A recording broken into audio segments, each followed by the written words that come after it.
स्टॉकबीज में आपका स्वागत है। तो ये एफएनओ सीरीज़ की सेकंड वीडियो है। फर्स्ट वीडियो में हमने बात किया था कि फ्यूचर्स कॉन्ट्रैक्ट के बेसिक्स के बारे में और कैसे वो फॉरवर्ड कॉन्ट्रैक्ट से अलग होते हैं। इस वीडियो में बात करने वाले फ्यूचर्स कॉन्ट्रैक्ट को ट्रेड कैसे करना है, उसका सेटलमेंट कैसे करना है। तो वीडियो के अंत तक आप बिल्कुल बने रहिएगा। तो सबसे पहले चलते हैं मनी कंट्रोल पे। काफ़ी पॉपुलर ऐप है और बहुत ज़्यादा कॉमन भी है, सब लोग यूज़ करते हैं, इसलिए इसी का एग्जाम्पल लिया है। तो सबसे पहले मनी कंट्रोल के ऐप पे चलते हैं और कोई भी एक पर्टिकुलर स्टॉक उठा लेते हैं। जैसे HDFC है, काफ़ी पॉपुलर स्टॉक है, हम उसको उठा लेते हैं। जैसे हम HDFC का खोलते हैं तो कुछ ऐसा मनी कंट्रोल में निकल के आता है। तो जैसे कि आप देख सकते हैं 1696 की प्राइस चल रही है और साथ में आपको यहाँ बगल में दिखता है फ्यूचर्स। तो आपको सिंपली यहाँ पे क्लिक कर देना है। जैसे ही आप क्लिक करोगे तो आपको ऐसे कुछ 3 कॉन्ट्रैक्ट्स खुल के आएंगे जो आपको दिखेंगे अक्टूबर के, नवंबर के और दिसंबर के खुल के आएंगे। और तीनों की आपको वैल्यूज़ हल्की फुल्की सी डिफरेंट नज़र आएगी। जो इसका प्राइस चल रहा है उससे हल्की फुल्की सी थोड़े से ऊपर नीचे दिखाई देंगे। तो ये यहाँ पे 3 कॉन्ट्रैक्ट चल रहे हैं, बट आप देख सकते हो अभी सितंबर का मंथ चल रहा है, बट यहाँ पे सितंबर का कुछ भी नहीं है, अक्टूबर, नवंबर और दिसंबर का है। वो इसलिए ऐसा होता है क्योंकि जो भी कॉन्ट्रैक्ट होते हैं वो लास्ट थर्सडे को एक्सपायर करते हैं। जो सितंबर की सीरीज़ थी वो ऑलरेडी एक्सपायर कर चुकी है 24 सितंबर को। तो अभी जो चल रही है वो अक्टूबर की स्टार्ट हो चुकी है। तो आपको ये चीज़ हमेशा ध्यान रखनी है कि ये कौन सा सीरीज़ का चल रहा है। आपको कैलेंडर में देख लेना है, कैलेंडर का जो लास्ट थर्सडे होता है उसका एक्सपायरी होता है। तो सितंबर के तो एक्सपायर कर चुका है ये, तो ये भी अक्टूबर का चल रहा है ये। और हमेशा एक साथ 3 चलते हैं कॉन्ट्रैक्ट, 3 महीने के एक साथ। जैसे अक्टूबर का एक्सपायर करेगा तो जनवरी का स्टार्ट होगा और ऐसे ही चलते जाते हैं। और साथ में आप ये देखिए कि जो सबसे पास वाले जो करंट है उसमें सबसे ज़्यादा वॉल्यूम हमेशा होती है। तो नवंबर में देख सकते हो 60,000 है और दिसंबर में तो बिल्कुल ही ख़त्म है, 600 यहाँ पे आपको वॉल्यूम देखने को मिल रही है। तो सबसे जो पास वाला था वो सबसे ज़्यादा लिक्विड होता है, हमें उसी में ज़्यादातर ट्रेड लेना चाहिए। तो यहाँ पे जो आपको 3 महीने के कॉन्ट्रैक्ट नज़र आ रहा है, किसी पे भी आप क्लिक कीजिएगा तो उसके सारे डिटेल आपको सामने निकल के आ जाएंगे। तो हम किसी एक पे क्लिक करते हैं और जो अक्टूबर का है उसी पे क्लिक करते हैं, क्योंकि उसी में सबसे ज़्यादा एक्शन देखने को मिलता है, जो सबसे पास होता है। तो यहाँ पे आप क्लिक करोगे तो आपको यहाँ पे ओपन इंटरेस्ट देखने को मिल जाएगा, जिस पर नेक्स्ट वीडियो आएगी वो डेडिकेटेड वीडियो काफ़ी इंपॉर्टेंट होगी क्योंकि इससे बहुत ज़्यादा स्टॉक के बारे में पता चलता है कि उसमें क्या लोग पोजीशन बना रहे हैं। इसमें आपको मार्केट लॉट देखने को मिलेगा, 300 का लॉट होता है। जैसे हमने लास्ट वीडियो में बात किया था कि स्टैंडर्डाइज होते हैं जो फ्यूचर्स कॉन्ट्रैक्ट होते हैं, तो मिनिमम आपको 300 तो लेना ही पड़ता है अगर आप फ्यूचर्स खरीदते हो तो। ये तो इसके डिटेल्स हो गए।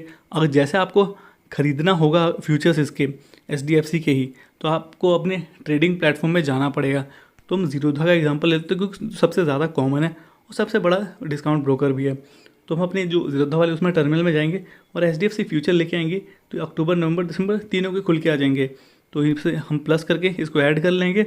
उसके बाद यहाँ से हम डायरेक्ट इसमें बाय या सेल पोजीशन बना के चल सकते हैं। तो अब देख लेते हैं इसमें कि कितने पैसे लगेंगे जो HDFC अक्टूबर के फ्यूचर्स है उसको ख़रीदने में। तो यहाँ पे जो जीरोधा का कैलकुलेटर है उसमें साफ साफ दिया रहता है कि कितना पैसा लगने वाला है। तो जैसे HDFC का एग्जांपल ये 300 क्वांटिटी है और HDFC का अक्टूबर का कॉन्ट्रैक्ट है फ्यूचर्स का, तो देखने का आपको मिल रहा है कि span plus exposure plus total margin. तो ये स्पैन क्या होता है, ये मेंटेनेंस मार्जिन इसको बोलते हैं कि इससे नीचे बैलेंस नहीं जाना चाहिए, जो हम आगे डिस्कस करेंगे M2M में कि कैसे इसके सेटलमेंट होती है। तो उसमें आपको अच्छे से पता चल जाएगा एक्सपोजर मार्जिन और टोटल मार्जिन। तो ये जो आपको टोटल मार्जिन है इतना आपके ट्रेडिंग अकाउंट में होना चाहिए जिससे आप इसमें पोजीशन ले सकते हो। तो 1,32,144 बैलेंस होना चाहिए आपको, जो आपको HDFC का जो 300 का लॉट है ये लेने के लिए। तो आपने जैसे देखा था जो नॉर्मल स्टॉक के प्राइस होते हैं फ्यूचर्स के प्राइस होते हैं लगभग सेम से ही होते हैं। तो फ्यूचर्स के कॉन्ट्रैक्ट खरीदने में फ़ायदा क्या हुआ, नॉर्मल पे तो स्टॉक मार्केट से खरीद के 300 का लॉट लेने का इसमें फ़ायदा क्या मिलेगा। जो मार्जिन की बात हुई वो तो इंटरडे में वैसे भी मिल जाता है, तो फिर फ्यूचर्स के कॉन्ट्रैक्ट को ख़रीदने से फ़ायदा क्या ही रहेगा। तो फ़ायदा ये रहता है कि जैसे आप इंटरडे में अगर करते हो आप तो आपको मार्जिन मिलेगा, बट उसको पोजीशन को आप कैरी फॉरवर्ड नहीं कर सकते हो। बट आप फ्यूचर्स में बिल्कुल कर सकते हो, आप 1 महीने तक रख सकते हो, उसके बाद आप रोल ओवर करके बढ़ाते जा सकते हो। और किसी आप स्टॉक में अगर जब शॉर्ट पोजीशन लेते हो उसको तो आपको इंटर डे में ही स्क्वायर ऑफ करना होता है, बट फ्यूचर्स में ऐसा नहीं है। आप इस जो शॉर्ट पोजीशन है उसको भी आप कैरी फॉरवर्ड कर सकते हो। तो ये फ्यूचर्स की काफ़ी एक पॉजिटिव पॉइंट होता है। तो एक एग्जांपल के साथ HDFC के ही समझते हैं, जो नॉर्मल कैश मार्केट और फ्यूचर्स का जो हो गया कॉन्ट्रैक्ट उसमें फ़ायदा क्या होता है। तो एक HDFC का ही एग्जांपल लिया है यहाँ पे, तो चलिए देखते हैं। तो जैसे आप समझ लिए आपके पास 3 लाख रुपए हैं, स्पॉट मार्केट में आपने नॉर्मल शेयर खरीदा और फ्यूचर मार्केट में आपने पोजीशन ली है 1 अप्रैल 2020 को।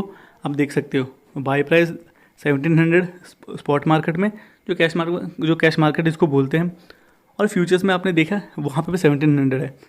तो क्वांटिटी की बात करें तो 3 लाख रुपए है आपके पास, तो 1700 से सीधा डिवाइड कर दे तो 176 शेयर आप ले पाओगे। इसमें तो लॉट्स होते हैं, तो यहाँ पे लिखा हुआ डिपेंड्स ऑन लॉट साइज़। अब लॉट साइज़ इसका देख सकते हो 300 का लॉट है, और मार्जिन इसमें तो कोई मार्जिन नहीं है। जैसे आपको पोजीशन कैरी फॉरवर्ड करनी है तो जो आपके पास पैसे हैं उसी से आपको शेयर खरीदने होंगे। तो मार्जिन इसमें जो 25.9% के मार्जिन देने पड़ते हैं। 25.9% के मार्जिन कहने का मतलब जितने कॉन्ट्रैक्ट की वैल्यू होगी उसका 25.9% ही आपको देना पड़ेगा अपफ्रंट। कॉन्ट्रैक्ट की वैल्यू क्या निकल के आई आपको यहाँ पे जैसे बता दिया 300 इंटू 1700, तो 5,10,000 निकल के आती है कॉन्ट्रैक्ट की वैल्यू। तो यहाँ पे हमें कितना देना है, जो अपफ्रंट देना पड़ेगा 25.9%, 5,10,000 का, तो 1,32,000 निकल के आती है यहाँ पे। तो यहाँ पे आप देख सकते हो जो आपके पास 3 लाख रुपए थे, तो यहाँ पे आप 2 लॉट ले सकते हो, तो 2 लॉट की वैल्यू निकल के आएगी 2,64,000। तो कहने का मतलब फ्यूचर्स में आपने 600 शेयर्स ले लिए हैं, और यहाँ पे आप देख सकते हो स्पॉट मार्केट में आपसे 176 ही ले पाए हो, तो 2 लॉट में यहाँ पे आपको दिख रहे हो कि 600 आपको मिल जा रहे हैं। तो ये काफ़ी अच्छी चीज़ है यहाँ पे। तो यहाँ जो कॉन्ट्रैक्ट की वैल्यू निकल के आती है स्पॉट मार्केट में वो है 2,99,200। तो जितने पैसे होंगे उसी हिसाब से हम यहाँ पे शेयर ले सकते हैं। और यहाँ पे कॉन्ट्रैक्ट वैल्यू निकल के आती है 10,20,000। तो 10 दिन बाद जो निकल के आती है 10 अप्रैल, दोनों में हम देख सकते हैं कि आप देख सकते हो दोनों की जो शेयर प्राइसेस है वो बढ़ चुके हैं। जैसे पिछले वीडियो में हमने कवर किया था कि जो फ्यूचर्स के प्राइसेस होते हैं वो स्पॉट मार्केट के प्राइस को ही कॉपी करते हैं। तो यहाँ पे आपको देखने को मिल रहा है 1750, यहाँ पे भी 1750 आपको देखने को मिल रहा है। तो फिर यहाँ पे अगर हम बेचेंगे तो यहाँ पे कॉन्ट्रैक्ट की जो वैल्यू निकल के आएगी वो है 3,08,000, और यहाँ पे 10,50,000। तो यहाँ पे जो आपका प्रॉफिट निकल के आता है वो है 8,800।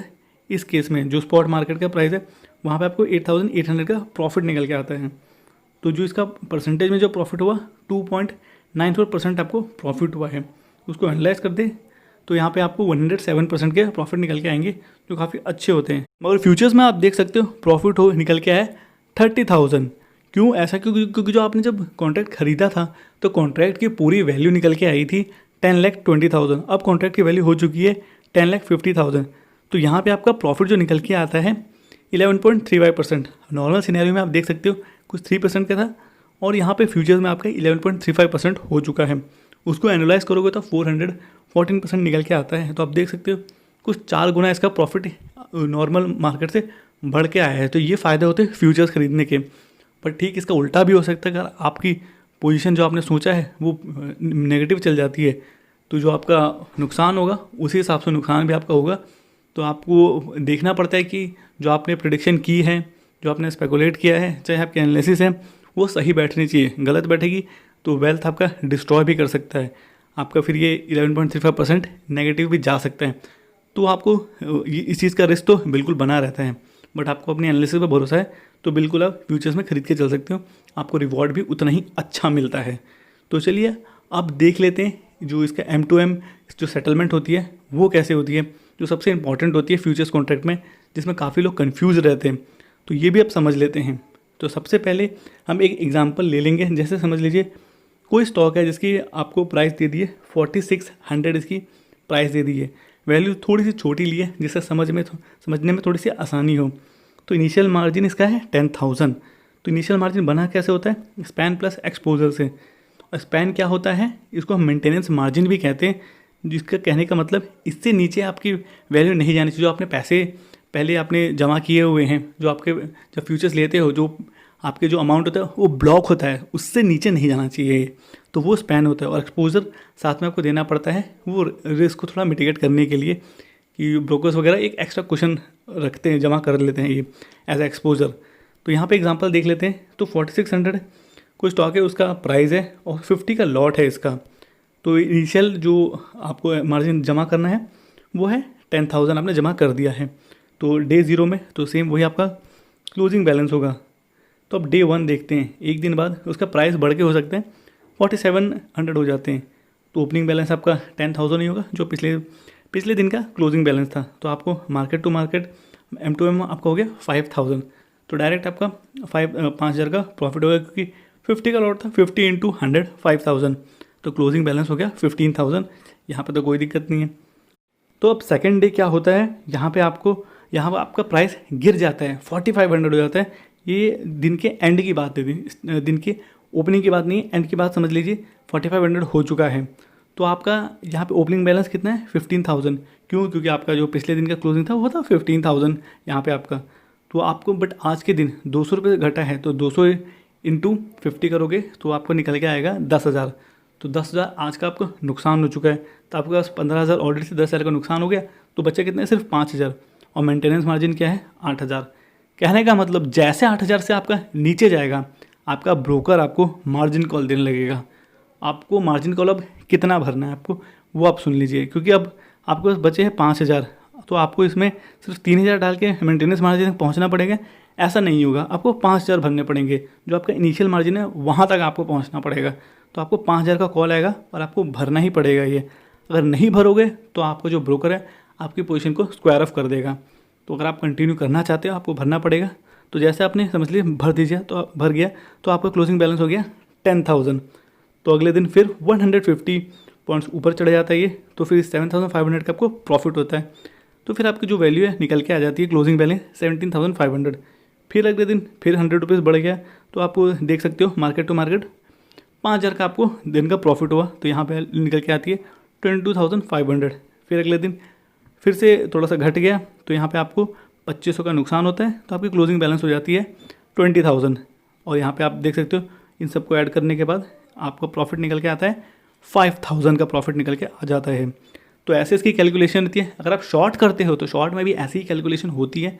बस आपको याद रखना है कि जो मार्जिन कॉल है ये 8,000 से नीचे नहीं जाना चाहिए। जैसे जाएगा आपको कॉल आएगा और आपको फिर इनिशियल मार्जिन तक पहुंचना होता है। सिर्फ आपको ये मेंटेनेंस मार्जिन तक नहीं पहुंचना होता है, इस बात का आपको ध्यान देना है, जो बहुत लोग को यहाँ पे कन्फ्यूजन हो जाती है। तो चलिए एक और बात आपके लिए बता देता हूँ। अगर जैसे फ्यूचर्स के कॉन्ट्रैक्ट होते हैं वो काफ़ी महंगे होते हैं। जैसे यहाँ पे भी देखा था HDFC के केस में 1,32,000 आपको पैसे जो होते हैं अपने अकाउंट में रखने पड़ते हैं। बट आप अगर एलाइस ब्लू के साथ अपना अकाउंट खुलवाते हो तो वहाँ फ्यूचर्स में भी आपको काफ़ी बेनिफिट मिलता है। तो वहाँ कुछ 13,000 या 14,000 में आप जो HDFC का इतना बड़ा आपको कॉन्ट्रैक्ट देखने मिला, आप वो ले सकते हो इंट्राडे के लिए। आप उसको कैरी फॉरवर्ड नहीं कर सकते, आप उसको उस दिन स्क्वायर ऑफ करना पड़ेगा। तो वैसे अगर आपको चाहिए तो आप एलाइस ब्लू के साथ खुलवा सकते हो। डिस्क्रिप्शन में उसकी लिंक दी हुई है, आप जाके चेक कर सकते हो, वहाँ से अपना उसमें अकाउंट खुलवा सकते हो। काफ़ी बढ़िया उसकी ट्रेडिंग ऐप वगैरह भी है, काफ़ी स्मूथ रहता है, कोई ज़्यादा दिक्कत होती नहीं है। तो आप जाके वो चेक कर सकते हो बिल्कुल। तो चलिए ठीक है, आपको वीडियो अच्छी लगी हो तो वीडियो आप शेयर कीजिए, वीडियो को लाइक कीजिए और चैनल को सब्सक्राइब करना बिल्कुल ना भूलें आप।